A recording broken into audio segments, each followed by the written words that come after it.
Luis Alfredo, muy bien, ¿eh? Aunque hayas tenido un tiempo sin intervenciones, todavía mantienes tu voz bonita. Un saludo cariñoso para todos los que estáis aquí, que habéis podido venir a este lugar especial. Y también un saludo cariñoso para todos los que al otro lado de las pantallas nos están escuchando. Si os dais cuenta, vivimos momentos especiales. Son momentos de incertidumbre, porque si os fijáis bien, estamos viviendo los momentos en los que cualquier cambio puede surgir ahora, en cualquier momento. Todo está preparado para una noticia, un cambio, algo que no esperamos y... Señores, tenemos que hacer tal cosa. Y lo aceptamos. Y los tiempos de incertidumbre generan inseguridad, porque son variables. Hoy puedes estar bien, pero mañana puedes estar mal. Y son tiempos de esperar y de confiar. Y también son momentos oportunos que tienen que aparecer. Sabéis que antes de que termine todo el conflicto entre el bien y el mal, Dios nos tiene que permitir a todos descubrir cuáles son nuestros grandes defectos. Porque en los momentos de bonanza, en los momentos en los que todo va bien, es difícil aceptar que nosotros tenemos defectos gordos.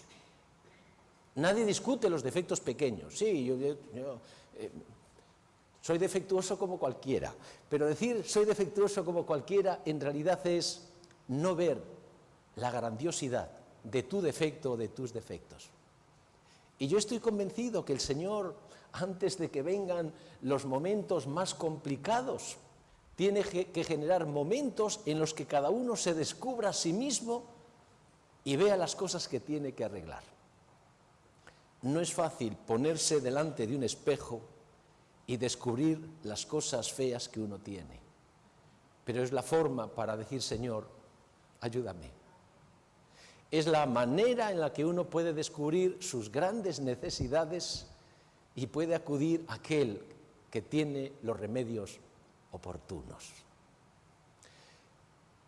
Deseo de corazón que esta mañana pueda ser un día lleno de bendición, un día en el que Dios pueda aportarnos todo lo que necesitamos para seguir adelante.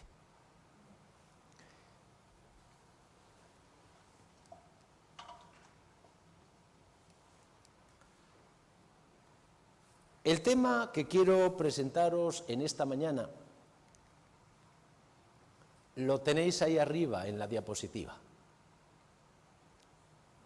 ¿Cuál es el mayor desafío de un creyente? ¿Cuál es el mayor desafío de un creyente? Y el texto que nos va a servir para introducirnos en este tema apasionante, interesantísimo, como todos los temas que presenta la palabra de Dios, es un texto que Pablo envía a la iglesia de Roma. Y sabéis que la iglesia de Roma se caracterizó por ser una iglesia generosa, luchadora, fiel, espiritual.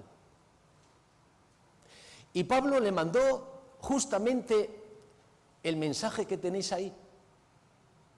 Las cosas que se escribieron antes, para nuestra enseñanza se escribieron, a fin de que por la paciencia y consolación de las Escrituras tengamos esperanza.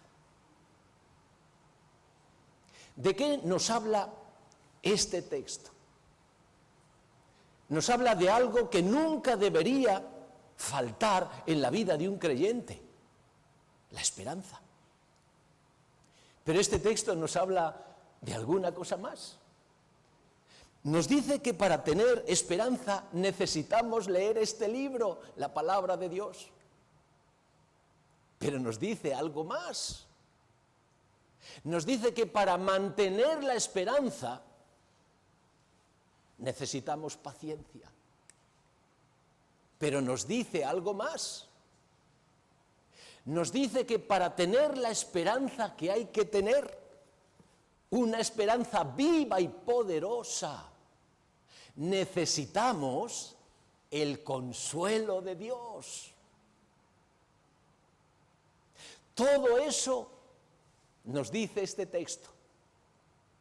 Y yo no puedo por menos que decirme a mí mismo, Señor, pero ¿cuántas grandes verdades se dicen aquí? ¡Qué gran verdad enfatiza el texto que acabamos de leer! Porque es verdad. Un creyente no puede vivir sin esperanza. Ahora bien, yo me hago una pregunta. ¿De qué esperanza nos habla el texto? Porque las cosas funcionan así. Para aquella esperanza por lo menos tiene que haber una promesa. ¿Y sabes cuál es el problema con el que nos encontramos todos los creyentes? Que cuando venimos a este libro no nos encontramos con una promesa, sino con un montón de promesas. Con un montón de promesas. ¿Y eso qué quiere decir? Que hay diferentes tipos de esperanza. Porque esto funciona así. Promesas diferentes, esperanzas diferentes. Por ejemplo, el Señor nos prometió venir a esta tierra para llevarnos con Él. Y esta promesa genera una esperanza que Pablo llamó, ¿recordáis cómo llamó Pablo a esta esperanza? La esperanza bienaventurada. ¿Y sabéis por qué Pablo la llamó así? Porque esta promesa es la más abarcante, la más significativa y la más trascendente para nosotros. Pero Jesús nos prometió más cosas. Jesús nos prometió estar con nosotros todos los días hasta el fin del mundo. Y esta promesa genera una esperanza diferente a la anterior. Es la tranquilidad, la esperanza de la tranquilidad. La esperanza de saber que no estamos solos. La esperanza o la tranquilidad de saber que el Señor proveerá para nosotros, sean cuales sean nuestra situación.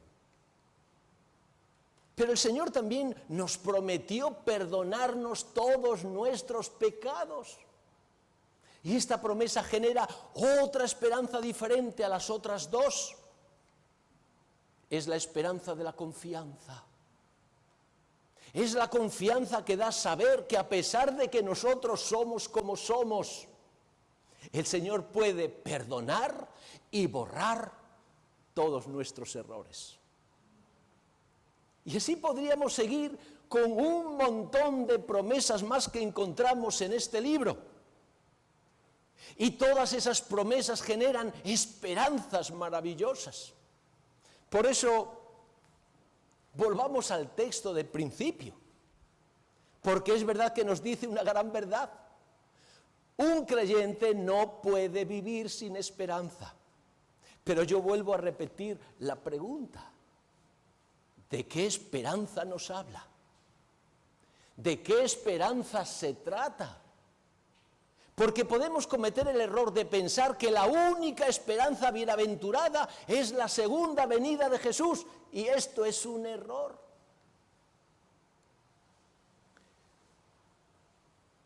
¿Tú sabías que en la Escritura hay otra promesa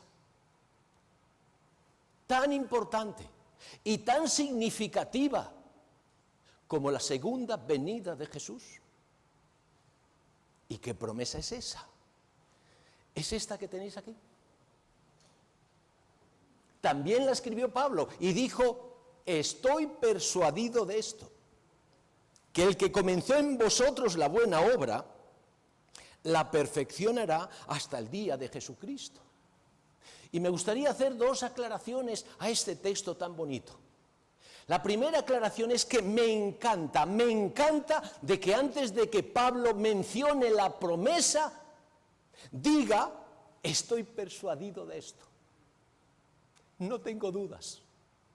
Estoy seguro, porque el Señor me lo ha mostrado, que el que empezó en vosotros la buena obra la terminará. La segunda aclaración, es verdad que este texto Pablo lo dirige a una buena iglesia que fue la iglesia de Filipos. Pero acuérdate del texto con el que hemos comenzado. Todas las cosas que se han escrito, ¿para quién se escribieron? Para nosotros. Luego, en realidad, el Señor nos está haciendo esta promesa para nosotros hoy. Y el Señor te dice que el que empezó en ti la buena obra, la terminará. Y si tú te pones a pensar en esta promesa, tú descubres que esta promesa es increíble, es maravillosa. Porque, ¿de qué esperanza? ¿De qué esta promesa genera una esperanza? ¿Y qué esperanza es esa? La seguridad de ser salvo. Qué buena promesa, maravillosa promesa. Porque, dime una cosa, ¿de qué sirve saber que Cristo viene si cuando Él venga tú te quedas aquí abajo? ¿De qué sirve que tú tengas la promesa de que Jesús viene a esta tierra por segunda vez si cuando Él viene resulta que tú descubres, a ver si se ve, que tú perteneces a este grupo de aquí que lo perderá todo? No es suficiente con tener una promesa maravillosa y es Cristo viene. Tú necesitas otra promesa y es la de saber que cuando Jesús venga tú estarás formando parte de este grupo que se irá con Él. Por eso, qué importante es esta promesa, tan importante, tan significativa y tan trascendente como la segunda venida de Jesús. Que Jesús venga es bueno, es necesario, pero tú necesitas otra promesa y es el saber que tú estarás con Jesús para irte con Él.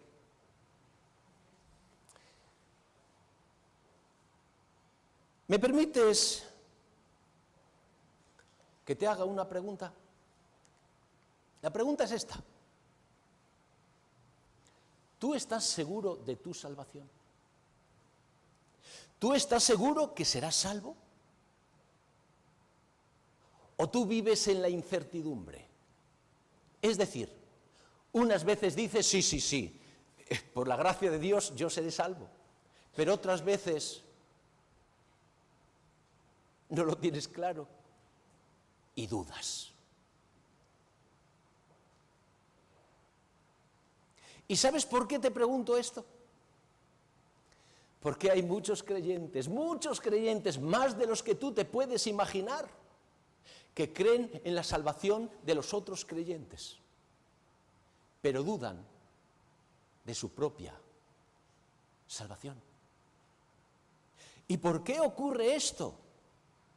Porque nos olvidamos de soñar. Querido amigo y amiga, todo creyente necesita soñar. ¿Y sabes por qué necesita soñar? Yo te lo voy a explicar ahora. ¿Ves estas dos fotografías?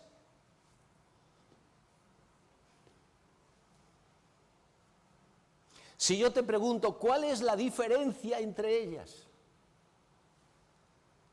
Tú me dirías, pues, es verdad que los dos están en la cama.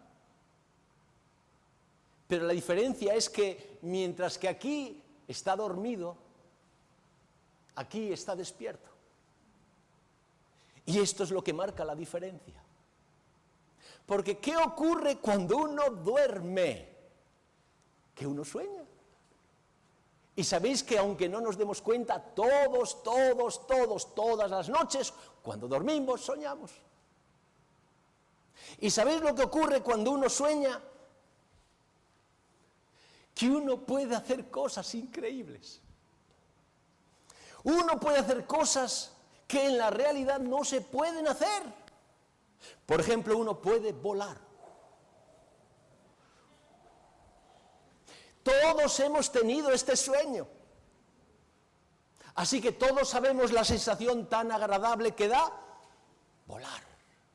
¿Y sabéis por qué da esa sensación tan agradable? Porque cuando uno vuela, uno experimenta la libertad en toda su dimensión. Pero cuando uno sueña, uno también puede correr y no avanzar. ¿No te ha pasado a ti nunca eso? ¿Quieres correr? Y un viento, pero qué viento, y tú venga, y no lo consigues, y qué mal se pasa. Porque cuando uno sueña que corre, uno está huyendo de alguien o de algo. Hace algunos años yo tuve un sueño que nunca lo olvidé. ¿Sabéis en qué consistía el sueño?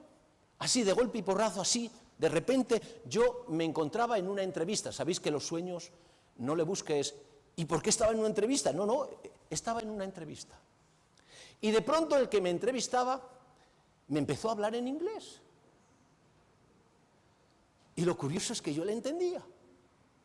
Y yo entonces le respondía y le respondía en inglés. Y yo mismo dentro del sueño empecé a hablar conmigo mismo. Y yo me decía, pero Jesús, si tú no sabes inglés. Y yo a mí me decía, pues es verdad. Pues no sé, pero yo hablo inglés, yo entiendo inglés. Y de pronto me desperté. Y cuando me desperté, sabéis que cuando uno se despierta, si piensa en el sueño se acuerda. Si durante unos segundos no piensa, ya no te acuerdas. Así que yo me acordé del sueño. Y me gustó tanto el sueño de soñar en inglés, que oye, cogí, me volví otra vez a poner en la almohada y quise seguir soñando con el sueño. ¿Pero qué me sucedió? Que ya no me salían las palabras. Y yo digo, ¿pero por qué? Porque estaba despierto. Amigo mío, cuando uno sueña, uno es capaz de hacer cosas increíbles que en la vida real no puede hacer. Pero cuando uno se despierta, cuando uno deja de soñar, ¿qué ocurre? Que la cabecita se encarga de decirte lo que tienes que creer y lo que no tienes que creer. Lo que tienes que hacer o puedes hacer y lo que no puedes hacer. Es decir, todo lo que sea razonable, tu cabecita te dirá, adelante, puedes hacerlo. Pero todo lo que no sea razonable, tu cabecita te va a decir, no, esto no puedes hacerlo. No, esto no puedes creerlo. Ahora piensa en tu salvación. Y cuando uno piensa en su salvación, la cabeza empieza a decir cosas. ¿Tú qué crees que va a decir tu cabecita? ¿Tú salvarte? No. La salvación es para la gente buena, obediente y fiel. Pero tú no perteneces a esa familia. Tú eres malo, rebelde e infiel. Así que tú no puedes salvarte. Tú te das cuenta que cuando uno piensa en su salvación, uno necesita soñar. Porque cuando uno sueña, la razón no funciona. Y entonces, solo entonces, tú podrás creerte todas las promesas que el Señor te hace en su palabra, aunque no sean razonables.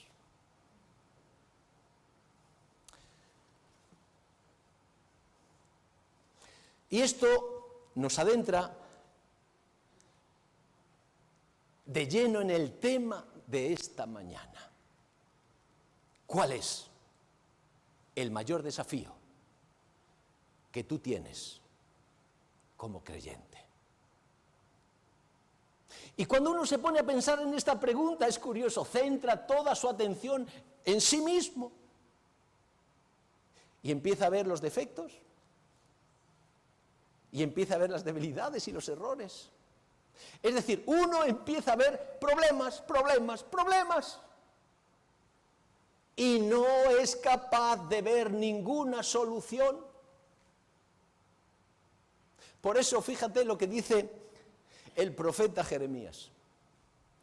Así dijo el Señor, Jehová: no se alabe el sabio en su sabiduría, ni en su valentía se alabe el valiente, ni el rico se alabe en sus riquezas, mas alabes en esto que se hubiere de alabar, en entenderme y conocerme que yo soy Jehová, que hago misericordia, juicio y justicia en la tierra, porque estas cosas quiero, dice el Señor. Si yo te pregunto cuál es la palabra central, importante de este texto, yo te lo digo, la palabra central es entender a Dios. Porque el gran desafío que tenemos como creyentes es entender a Dios. ¿Y por qué nos cuesta tanto entender a Dios? Porque vivimos en dimensiones diferentes. Dios vive arriba y nosotros abajo. Y si tú vas en un avión y miras para abajo, te darás cuenta que el paisaje que vas a ver no es lo mismo que cuando estás abajo y miras el paisaje. Por eso pensamos de forma diferente. Por eso sentimos de forma diferente. Por eso cuando nos ponemos a hacer las cosas, hacemos las cosas también de forma diferente.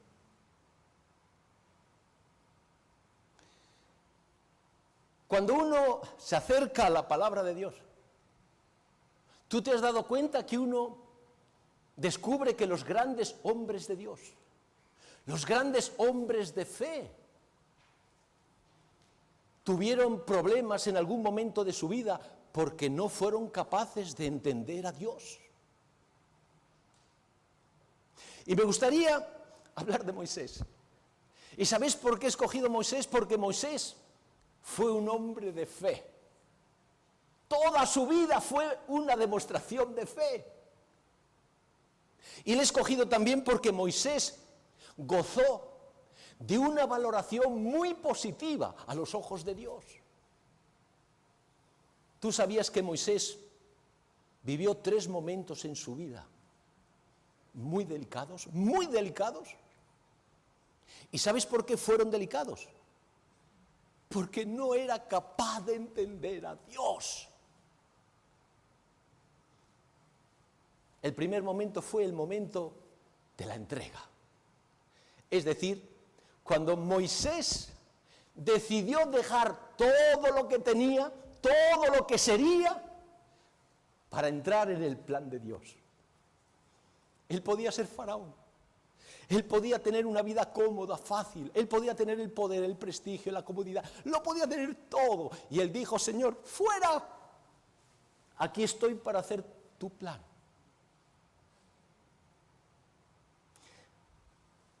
Moisés fue un hombre privilegiado. Porque desde que era pequeñito sabía qué tenía que hacer en esta vida. Sabéis que mucha gente le pregunta: oye, pero ¿qué es lo que Dios quiere que hagas en esta vida? Y muchos, incluso mayores, no lo sé. Bueno, Moisés desde pequeño sabía qué tenía que hacer aquí abajo.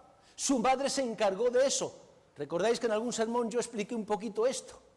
Su madre, desde que la hija de Faraón se lo dio, se ocupó en decirle: hijo, mira, tengo algo que decirte. Tú serás el libertador de Israel. Tú salvarás a Israel de la esclavitud. Y se lo dijo tantas veces que Moisés se lo metió aquí y no se lo podía sacar, de forma que cuando él creció y se hizo adulto, cada vez que se levantaba de la cama, el primer pensamiento que le venía a la mente es: yo soy el libertador de Israel. Yo salvaré a Israel de la esclavitud. La hermana White hace un comentario muy interesante. Dice que mientras Moisés estaba en Egipto formándose para Faraón, un ángel se le apareció y le dijo cuál era su misión en esta tierra. ¿Y qué fue lo que le dijo? El mismo mensaje que su madre: Moisés, tú liberarás al pueblo de Israel. Pero había un dato que Moisés no sabía. ¿Sabéis que en esta vida no hay nadie que tenga todos los datos apuntados? Incluso aquellos que saben mucho, siempre hay algo que no saben. ¿Y cuál era el dato que a Moisés le faltaba? Él sabía lo que tenía que hacer, pero no sabía cuándo tenía que comenzar. Así que cada día le preguntaba: Señor, aquí estoy, ¿cuándo? Cada día, y el Señor no respondía. Hasta que un día llamaron sus maestros, sus sabios allí de Egipto: Moisés, ven para acá, tenemos una buena noticia que darte. Ya estás listo, ya estás preparado para ser el faraón. Y Moisés interpretó estas palabras y dijo: esto no son palabras de ellos, esta es la respuesta a la oración que yo le estoy haciendo cada día, Señor. Vale, entendido. Y quiero decirte una cosa: yo no te fallaré. Y todos sabemos lo que ocurrió. Moisés vio que un egipcio maltrataba a un hebreo y dijo: Señor, otra señal de tu parte, allá voy. Y cogió, fue, pum, pum, lo enterró debajo de la tierra para que nadie se enterase. Pero en esta vida hay veces que uno no sabe cómo, no se explica cómo. Las noticias corren y llegaron a Faraón. Y cuando el faraón se enteró, buscó a Moisés para matarlo. Y Moisés, que era un valiente, de pronto tuvo miedo. Y tuvo tanto miedo que huyó. Los valientes no huyen. Luego, qué mal se debió encontrar Moisés cuando decidió huir, y huir lejos. Aquí tenéis el mapa. Fijaos, el paseíto que se dio Moisés fue este. Moisés no huyó a 5 kilómetros, ni a 50, ni a 100 kilómetros. Él fue a pie y recorrió un camino tremendamente largo. Y cuando llegó a su destino, ¿qué hizo? En la soledad, en el silencio, se pone a cuidar ovejas.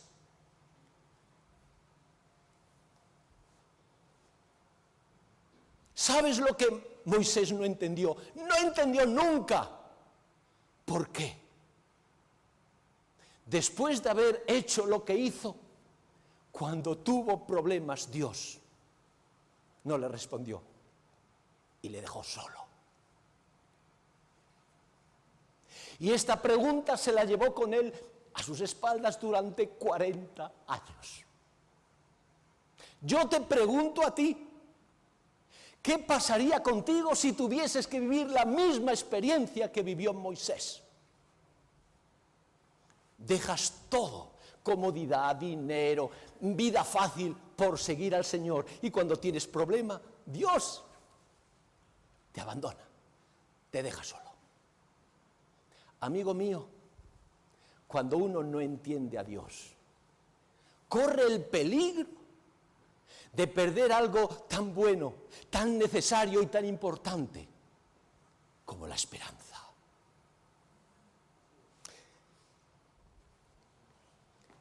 Segundo momento delicado, delicadísimo que vivió Moisés, cuando tiene el llamado. En la fotografía veis la zarza. Moisés dijo: voy a acercarme a la zarza para ver qué será esta gran visión.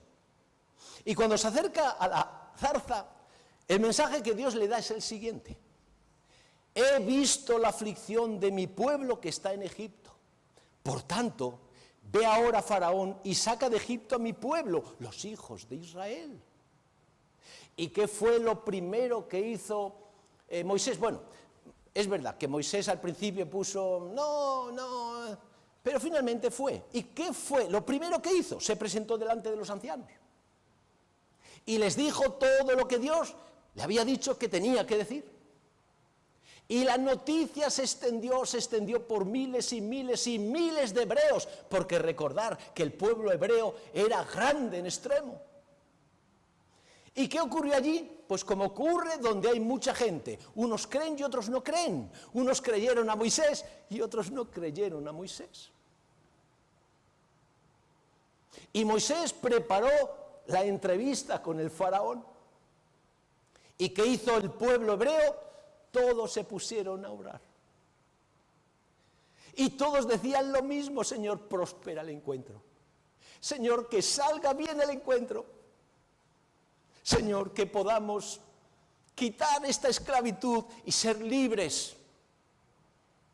Y llegó el día en el que tanto Moisés como Aarón se presentan delante del faraón y le dicen también todo lo que Dios le dijo que tenía que decirle: deja salir a mi pueblo. Pero Faraón no escuchó. Bueno, esto no le extrañó a Moisés, porque Moisés recibió de parte de Dios esta información: tú irás, dirás esto, pero Faraón no te escuchará. Así que Moisés sabía que eso iba a pasar. Lo que Moisés no sabía es lo que pasaría después. ¿Y qué pasó después? Que Faraón endureció las cargas de los hebreos. ¿Para qué le mandó Dios? Para quitar las cargas. Cuando fue allí, ¿qué ocurrió? Que las cargas se incrementaron. Y el faraón exigió y exigió más. Y como no podían cumplir, el faraón empezó a golpear a los hebreos. Y los hebreos lo pasaron tan mal que dice la Escritura que el pueblo entró en aflicción. Es una forma de decir, lo pasaron realmente mal. Y lo pasaron tan mal que cuando se encontraron con Moisés, fijaros lo que le dijeron: mire Jehová sobre vosotros y juzgue, pues nos habéis hecho abominables delante de Faraón y de sus siervos, poniéndoles la espada en la mano para que nos maten.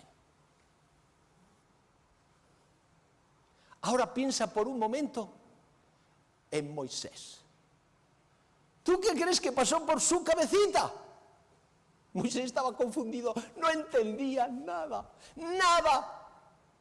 Yo he venido para librar y lo que estoy haciendo es oprimiendo. Señor, ¿qué es esto? Y Moisés estaba tan mal que fue a buscar a Dios y dijo: Señor, quiero hablar contigo. Y Dios accedió. Y cuando se encontró con Dios le dijo: ¿por qué afliges a este pueblo? ¿Por qué? ¿Para qué me enviaste? Porque desde que yo vine a Faraón para hablarle en tu nombre, en lugar de librar, los ha oprimido más. Para eso, haberlos dejado como estaban.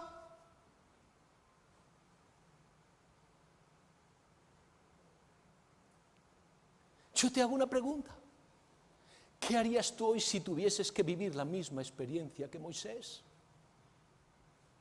Dios te manda que hagas algo y tú obedientemente coge y vas. Y en lugar de salir bien las cosas te empiezan a salir mal y mal y mal y mal. ¿Qué pensarías? ¿Qué harías? Amigo mío, cuando uno no entiende a Dios, corre el peligro de que algo tan bonito, tan necesario y tan importante como la esperanza se pierda. Tercer momento delicado de Moisés: el día de su muerte. ¡Ay, Moisés! con el pueblo después de 40 años, llega allí delante de la tierra prometida. Y cuando Moisés llega a esa tierra, se emociona, porque allí estaba su sueño hecho realidad. Cuántos sufrimientos, cuántos quebraderos de cabeza, cuántos dolores, pero he llegado. Y Moisés se emocionó. Y en ese momento tan emotivo, Dios le dice: Moisés, sube a lo alto del montículo, porque quiero hablar contigo. Y cuando Moisés sube a lo alto de la montaña, a lo alto del cerro, divisa aquella tierra desde arriba. Y las cosas desde arriba se ven de otra manera cuando se mira desde abajo. Así que Moisés, mirando desde arriba la tierra, se dijo: Señor, si abajo era emocionante, arriba es increíble. ¿Qué razón tenía el Señor? Una tierra que fluye leche y miel. Y de pronto el Señor le dice: tienes razón, Moisés, pero tú no vas a entrar. Y la pregunta que haríamos todos, y la hizo él como humano que era: Señor, ¿pero por qué? Y entonces el Señor le dice: hombre, porque tú me desobedeciste. ¿Tú te acuerdas en la peña? Yo te dije habla y tú golpeaste, y golpeaste 2 veces. Así que por eso no vas a entrar. Ahora yo te pregunto, ¿qué pasó por la cabecita de Moisés? Moisés no entendía. Moisés no entendía.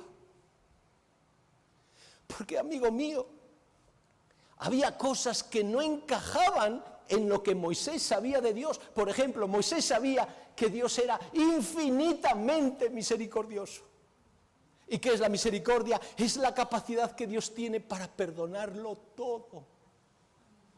Pero ahora, cuando estaba frente a su sueño, toda su vida soñando por entrar ahí, y cuando quiero entrar, Dios le dice: no entras. ¿Y por qué no entras? Porque tienes un pecado. Y yo me imagino a Moisés: no entiendo nada, no entiendo nada, no entiendo.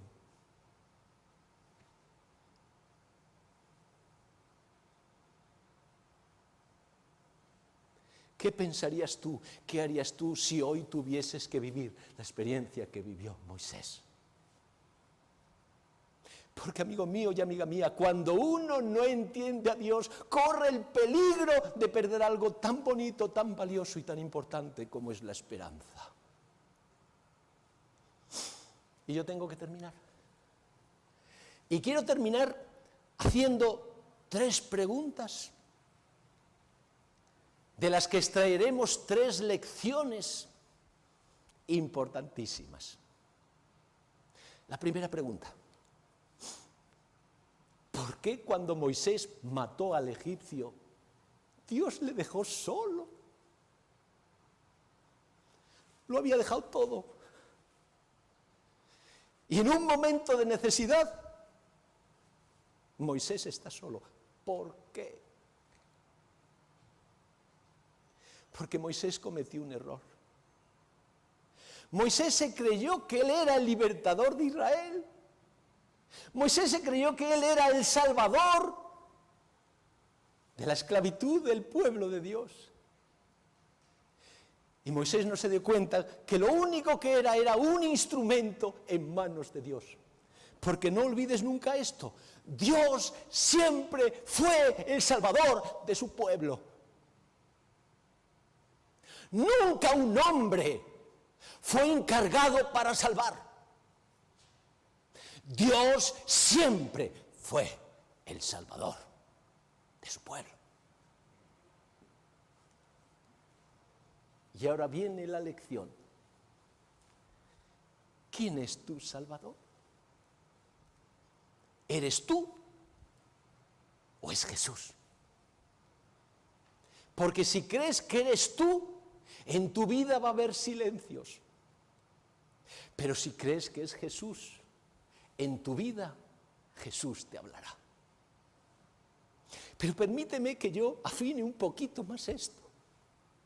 Porque es muy fácil decir: mi Salvador es Jesús.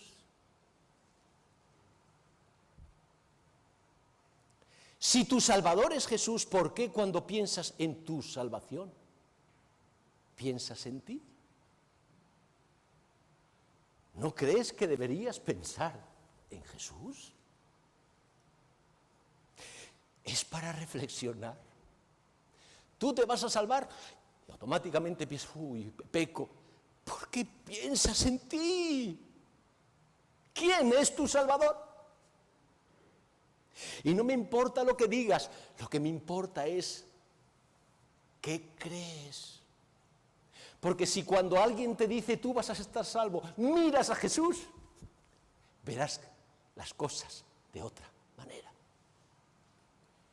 Segunda pregunta. ¿Por qué cuando Dios envió a Moisés a Faraón para librar al pueblo de la esclavitud, en lugar de salir las cosas bien, salieron mal? Querido amigo, Moisés volvió a cometer otro error. Y es que Moisés se olvidó cómo trabaja Dios. Moisés creyó que Dios trabajaba como trabajamos los hombres. Los hombres normalmente trabajamos en pequeño. Vamos a un sitio y hacemos una cosa. El problema es que Dios no trabaja así. Dios siempre trabaja en grande. Y cuando tú te fijas lo que Dios hizo en Egipto, tú tendrás que reconocer que lo que se hizo en Egipto nunca más se ha hecho en esta tierra. El poder que Dios desplegó en aquel país fue increíble. Segunda lección. Cuando te salen las cosas mal, ¿en qué piensas? Por favor, no le protestes a Dios. No le critiques a Dios. No juzgues a Dios. Atrévete a esperar y a confiar. Porque cuando tú hagas esto, descubrirás el poder de tu Dios. Tercera y última pregunta. ¿Por qué Dios no permitió entrar a Moisés en la tierra de Canaán? Porque Dios quería hacerle un regalo infinitamente mejor. Dios reconoció todo lo que había hecho. Y es verdad que el mensaje que Dios le dio a Moisés era incompleto. Tú no entrarás allí, porque tengo otra cosa mejor para ti. Dios esperó que Moisés, como hombre de fe, confiase. Y finalmente, no solamente vio de cerca la tierra de Canaán, sino que entró en la Canaán celestial, que es el sueño que tenemos todos nosotros.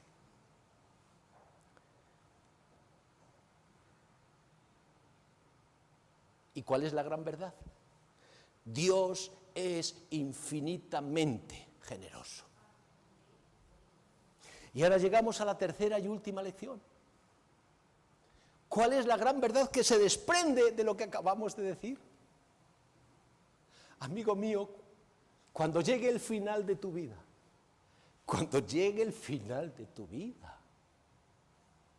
eso que te da tanto miedo, tanta inseguridad, la pregunta es ¿con qué te encontrarás? Con un regalo que tú nunca te imaginaste alcanzar.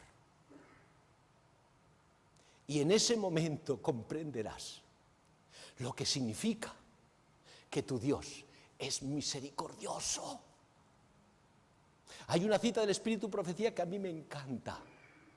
Ella dice, solo cuando estemos en el cielo entenderemos que Dios nos salvó. Y como colofón final, como pensamiento final, ¿cuál es el resumen del discurso que acabamos de escuchar en esta mañana? Que a pesar de que el mayor desafío de un creyente, el mayor desafío que tú vas a tener mientras vivas en esta vida es entender a Dios. Cuando uno es capaz de esperar y confiar, termina haciendo algo increíble. Termina entendiendo a Dios. Que Dios te bendiga en tus luchas, en tus caídas, en tus defectos. Y recuerda, Dios tiene promesas increíbles para ti. Que así sea.